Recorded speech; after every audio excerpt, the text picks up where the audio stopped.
The 2025 Japanese Motorcycle Grand Prix is done and dusted, and so does the 2025 MotoGP title battle. Alex Marquez, no chance whatsoever anymore for the younger of the Marquez brothers. Marc clinches his 7th title, something that he did last all the way back in 2019. But without further ado, here are my 5 verdicts on the 2025 Japanese GP. I was ecstatic. I was so ecstatic to see Marc finally clinches his 7th title, but as much as I was ecstatic to see that, I was in pure jubilation as a Pecco Bagnaia fan when Pecco crossed the line in first. Like, I think it was a commanding gap, not really commanding. I mean, if you see the statistic, it's written there 4.1 seconds, but it was actually the last accurate gap was actually 1.7 seconds. At some point it did reach 4 seconds, but Marc kind of cut the gap slowly but surely towards Pecco. Crossing the finish line, I think Marc was kind of slowing down the bike a bit to celebrate a bit before crossing the finish line, and that's why in the official statistic it's shown that the gap was 4.1 seconds. But yeah, the last accurate gap being around 1.7 seconds. I mean, I did skip a lot of beat, like, oh my god, I was on the edge of my seat when I saw this puff of smoke coming out of Pecco's bike, which I didn't know at that time, was it from the exhaust or from the swing arm. It was just, I was like, oh my god, please don't tell me when finally Pecco is able to win, this is what's going to happen. I was almost in tears, but then it turns out everything was fine. Everything was indeed fine, and boy, how relieved I was when he crossed the finish line.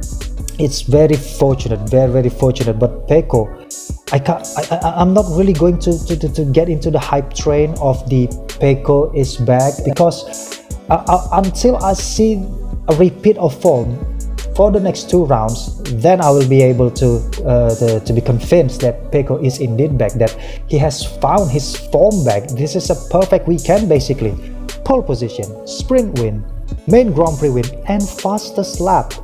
This is the 2023 Pecco, like he did in Austria in 2023, as well as in Austria as well in 2024, or Mugello 2024. This is the Pecco that I really wanted to see from the beginning of the season. But yeah, I mean, it's better late than never, I guess. Another record has been broken by this man. This man is just a record-breaking machine.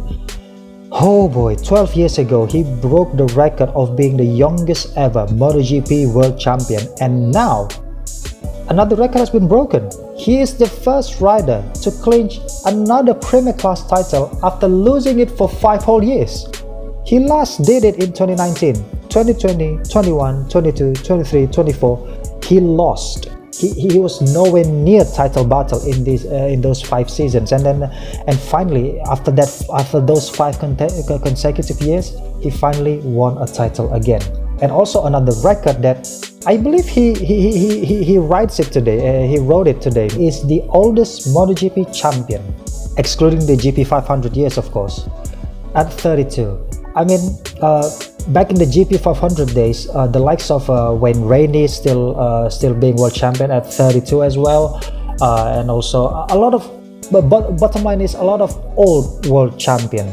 But since the rebranding of the name to MotoGP in 2002, the oldest one before Marc today was Valentino, all the way back in 2009, age 30. After that, no one has become a champion past 30. And today, Marc clinched this title age 32. Such an emotional scenery it was. The video, I was in tears when I saw that video. How he bounced back from those injuries, from those miserable years. That crash in 2020 was just a huge impact on his career, and now he's the comeback. It's fulfilled. It's been completed like 100%. It's really an emotional one. I pretty much believe that Marc can indeed be a 10 times world champion from the Premier Class itself. Knowing how Marc is just so strong this year, it's not impossible for him to be a 10 times MotoGP world champion in the years to come.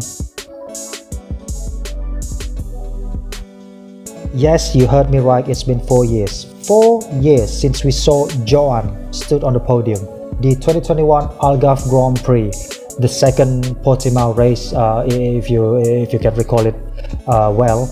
And he was still wearing the Suzuki colors back then. That's just how long it was, 4 years ago. And all the pain, the crashes, the suffering, the injuries, it's finally paid off today with a strong ride to P3. I mean, it's on merit. It's not because some front runners crashing out and then Joan just automatically inheriting the podium places. No, he started P2. He put that bike, that RC213V P2 on the grid. And it was like what, under a tenth behind Pecco, the pole sitter. He put that Honda second on the grid in a strong. It was a strong weekend.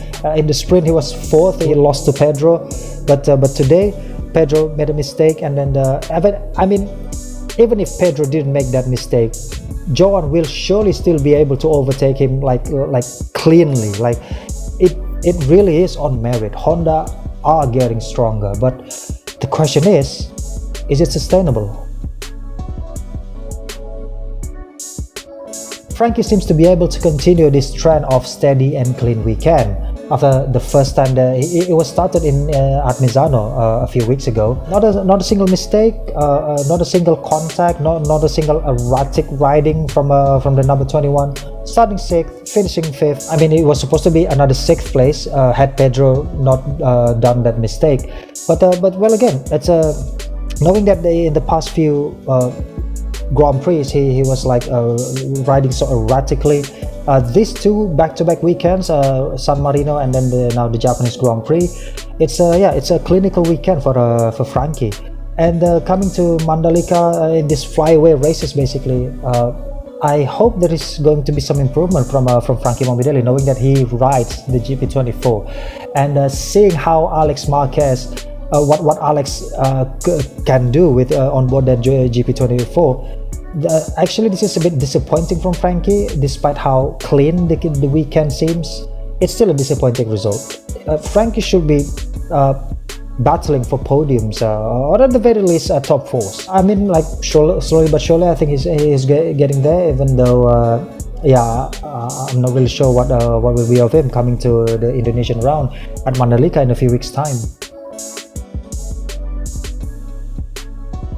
With his Q2 session being an absolute mess, putting that Aprilia only 9th fastest, 9th on the grid. His race pace was actually already predicted to be able to run with the front runners from Friday.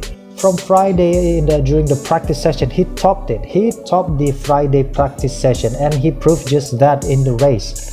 Starting P9, he climbed all the way back to P4 slowly but surely, and I think, again, even if Pedro didn't make that mistake, Pedro will essentially tumbling down the order due to the KTM being a tire chewing machine. So at one point, I think Bess was going to catch Pedro and then overtake him. I don't think Bess was actually 100% fit, knowing that he was torpedoed by Martin in the sprint. Lap 1, corner 1, Martin just I think he missed the braking point, and then he just torpedoed Bess from all the way back.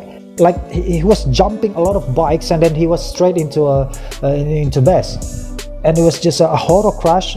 But fortunately though, Bess was okay, Marco was okay, and he participated in today's race, and he finished P4. And I don't think he was 100% fit. I see that he was a bit uncomfortable on the bike. And a solid P4 for Bess. And I think that's it that I can talk for the Japanese Grand Prix for today. Motegi, oh my god, Pecco, the resurgence of Pecco Bagnaia, but again, I'm not going to get into the hype train for that yet. We still need to see. And kudos to Marc Marquez, 7th MotoGP title. He equals Valentino Rossi in terms of number of MotoGP titles, Premier Class titles. One more, and he equals Giacomo Agostini, the great Giacomo Agostini. Boy, it's just unimaginable. And make sure to leave your thoughts in the comment section below, and like and subscribe for more, and until we meet again.